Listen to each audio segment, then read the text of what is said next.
It's another exciting day here at Tech Travel Geeks. We've just received another high-end Xiaomi phone for review, the Xiaomi 12T Pro. It's the latest and greatest when it comes to processing speed, charging, and the main camera megapixel count in a very elegant body. Let's check it out, shall we?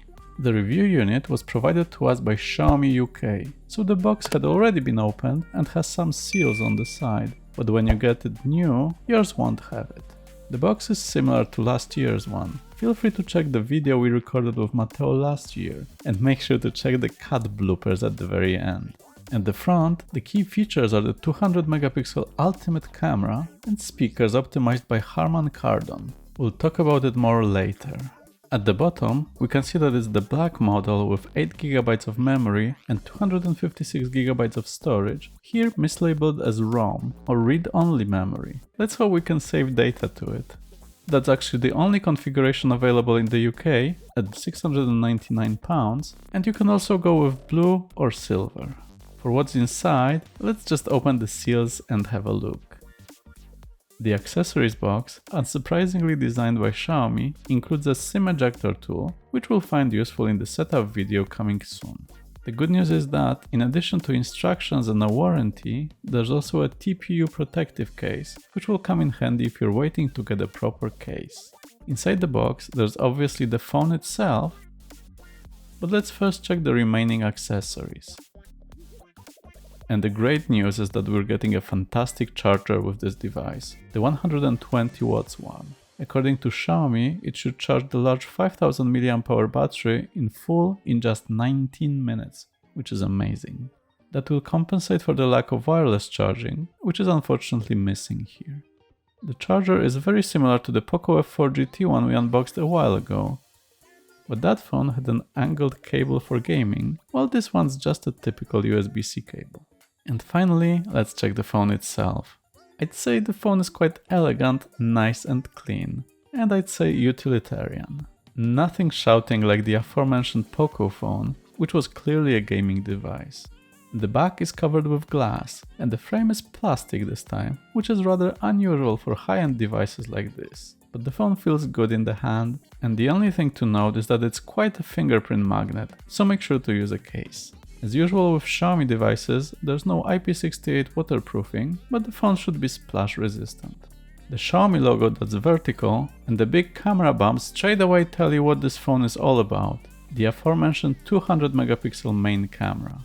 The sensor is actually quite large at 1/1.22 inches, which is larger than even Pixel 7 Pro's 1/1.31 inch sensor. It should help with low-light photography, especially that 200 megapixels is a lot, and the bigger the pixels, the better.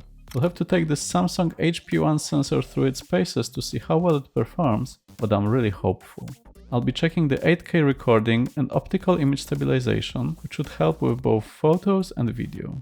Unfortunately, the other cameras aren't top of the line and are a downgrade from the Xiaomi 12 Pro from last year. The ultra-wide camera is just 8 megapixels with no 4K recording capabilities, and there's no telephoto lens. Instead, we just got a 2 megapixel macro lens, which we'll probably never use, and just use the main camera instead for close-ups.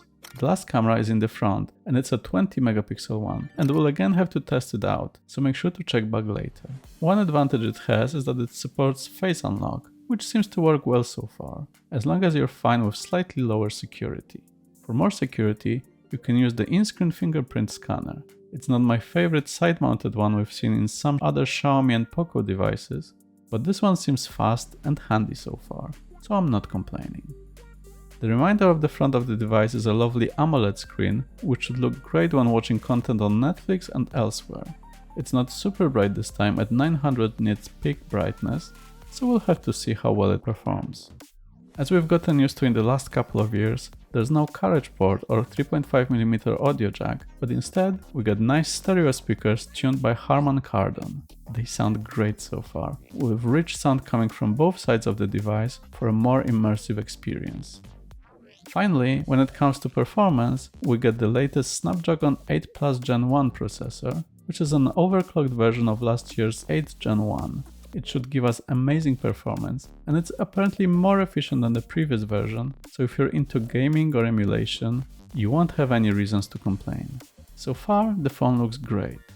Elegant build, promising main camera, crazy fast charging, and excellent performance. So I can't wait to test it out soon. Check our channel in the next few days when we'll talk more about the software experience of the device, and for more videos from us, make sure to hit that subscribe button, even if it's not red anymore. But for now, thanks for watching.